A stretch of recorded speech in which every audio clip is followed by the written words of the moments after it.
Welcome back. Just a reminder of the cards we're looking for here. Not finding many of those rookies or the cards we need. That Dave Magadon was a real red herring at this point. But let's see what we got in our pack today. All right, we're doing another 1990 Fleer pack of baseball cards. Let's see what we got today. Remember, we're looking for Lance Blankenship, Pat Sheridan, Nelson Liriano, Dwight Evans, Herm Whittingham, Bobby Bonilla, Bob Kipper, Darren Dalton, Lenny Dykstra, Matt Kinzer, Wayne Edwards, and Tommy Gregg, who I forgot at the bottom, and then those all-star inserts. So yeah, we've seen this already. True or false? The Brewers have never won a World Series game. I think that might be true to this day.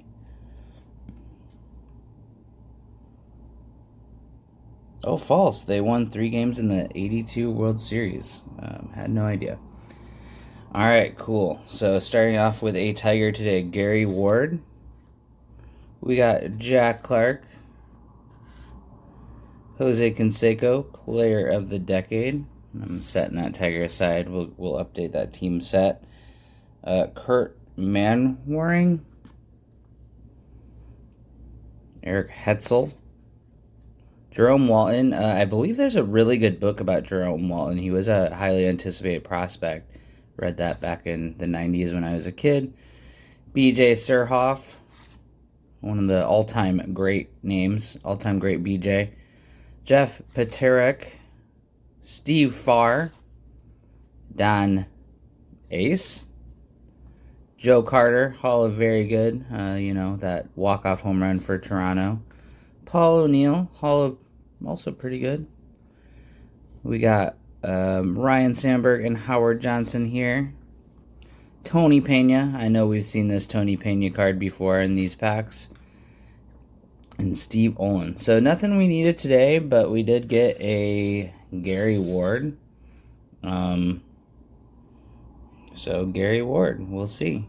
Anybody else in here? Let's take a quick browse through.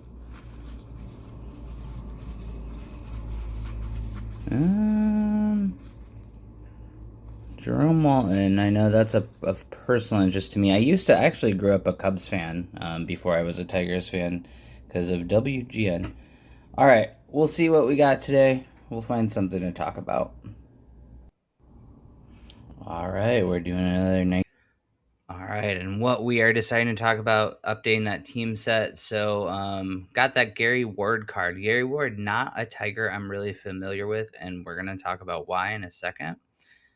But just updating that list, as you can see on the right side, crossing Gary Ward off. So making a dent into that. It's nice to have when you're opening random packs, have multiple goals because as you see, I think this is this is video number 12, so pack number 13 because we opened 2 in the first one. We found one of 19 cards I need. 2 technically, but the one wasn't even in a pack. I just found it in my stuff. But here's that beautiful 1990 Fleer Gary Ward card. He is the pick of the day. I have that spinning wax pack a day kind of as a timer for me, but I'm not going to need a bunch of time on this slide. Just celebrating the 1990 Fleer red, white, and blue on the back. These cards still look good. I love them. I love this set. I don't know if that's a minority opinion or not. But yeah, let's look at Gary Ward. So adding some aspects. Hopefully you're liking that. What popped out to me for him is just a really, really solid player for a while. From I would say starting in '82 to '86, most half with the 2 of those seasons with the Twins, 3 with the Rangers. So I think he was a little bit better for the Rangers, like per season average. Overall, I'd say better for the Twins, but he did make an All-Star game for both of those. And you can see, so 5 seasons with the Twins, 3 with the Rangers, 3 with the Yankees, 2 with the Tigers. I never really heard of this guy. He did play a lot for the 89 and 90 Tigers, but this is kind of when the Tigers are in that downslope. I know 87, they had a disappointing defeat to the Twins in the ALCS. And I think it was kind of downhill from there, transferring this kind of in between your you still have Trammell and Whitaker on the team, but those guys are getting old, and you're bringing in guys like Rob Deere and Cecil Fielder and Travis Fryman. And this is kind of that transition phase of kind of mediocrity, I would say. Kind of where you don't want to be in sports. It's kind of better to be really good, obviously, or really bad. So you're getting better draft picks. What Yeah, I'm not sure what to focus on with Gary Ward. He seems just like a very solid player.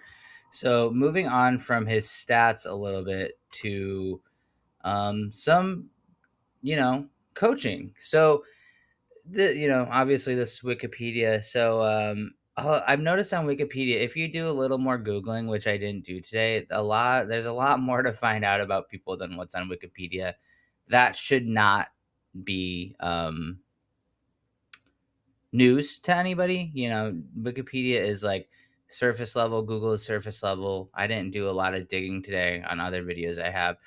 But like it says on the screen, Ward, he coached for a few teams: the Charlotte Knights, the Winston-Salem Dash, the Birmingham Barons, the Arizona League White Sox. As it just says coach, it doesn't say what. Maybe a hitting coach, maybe some other kind of coach. But what's really interesting is his son Daryl. His son Daryl Ward, who I remember playing, I want to say the Astros, maybe the Pirates. Um, they're the first father-son combination in Major League history to both hit for the cycle. They were later joined by Craig and Cavan Biggio, who Cavan Biggio I just saw play in the minor leagues this year. He's hanging around. But they're the only two father-son duos to hit for the cycle in MLB history. So Prince Fielder and Cecil Fielder never did it. Ken Griffey Jr. and Sr. never did it. But yeah, so Gary Ward. Again, what I'm finding with baseball is you dig a little, you find some fun, unique stuff about almost everyone. So just to recap that, so Gary Ward, two-time All-Star, never made the playoffs though. So if we go back to this page, no playoff tab where it says regular season, that red tab, no playoff tab. So unfortunate for him. So no playoffs. His son Daryl and him are one of two son-father combinations, and they were the first to both hit for the cycle, not psycho. With the Biggios, who came later. He played 12 years with four teams: the Twins, the Yankees, the Rangers, and the Tigers. And then he coached 12 years with four teams as well, according to Wikipedia. There might be more to his resume, but that last year, I believe with the White Sox, the Arizona League White Sox, he was pushing 70. I think he's like 72 now. So getting up there to coach, but you can coach forever. All right. Hopefully that was an enjoyable one. I can't talk today. Like and subscribe. Thanks for being here. Adios.